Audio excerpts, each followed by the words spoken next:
Hai guys. Hai. Dah lama tak jumpa. 10 tahun weh tak jumpa dia. Betul lah. 10 tahun? Dah sama Bila 10 tahun. Dah kita kan friendship dah sangat lama. Strong punya friendship guys. Ni lah powerful trio. Ya weh. Paling pada orang tak suka weh. Paling bising, annoying, gedik. semua orang kenal. Semua orang kenal weh. Kalau tanya semua orang tahu. Singlet. Singlet. Tapi dah sekarang semua dah tak singlet. Hai, benar lagi. Dia. Yang tu kena cut dulu Oh, kena tukar balik. Kena tukar balik nama grup. Kena tukar balik.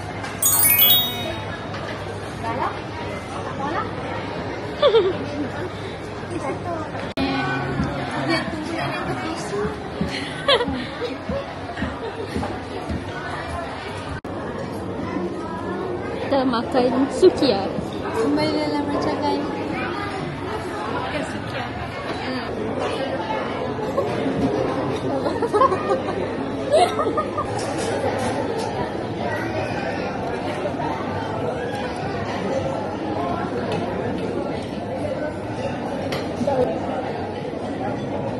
Nampak kan? Update tak habis pergi makan. Dipaksa aku tak. Aku tahu. Betul dah Teha? Apa? Yan punya kan? Yan punya apa suka tolak-tolak. Ha. Ni bukan aku punya weh. Dia pun punya. Dah jagi aku letak gambar dalam video ni. Dah ada putih pun tak makan. Ya tu. Banyak you Itu semua. Ya, kalau kan jadi lawyer habis lah. Biar. Aku tak boleh lawyer sebab aku malas nak gaduh dengan kau. sekarang kita nak makan aiskrim.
Welcome back. Lepas Aini Sophia channel. Lepas tak ada suara. Kalau time ni kena kuatkan volume video. Sebab kita orang tak ada suara. Penat ni. Tapi tetaplah slay ya. Yang dah jadi nasyran. Tadi dia balik bising. Daripada bising sekarang dah diam. Dah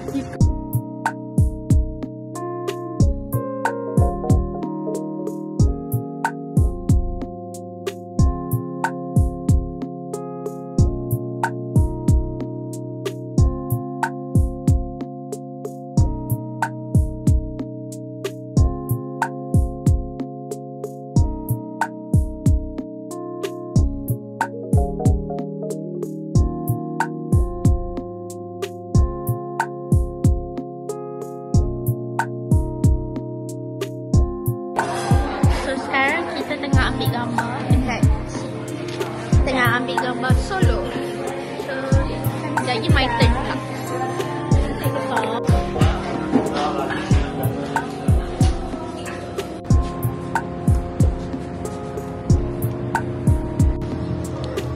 So sekarang kita nak cari tempat untuk ambil gambar.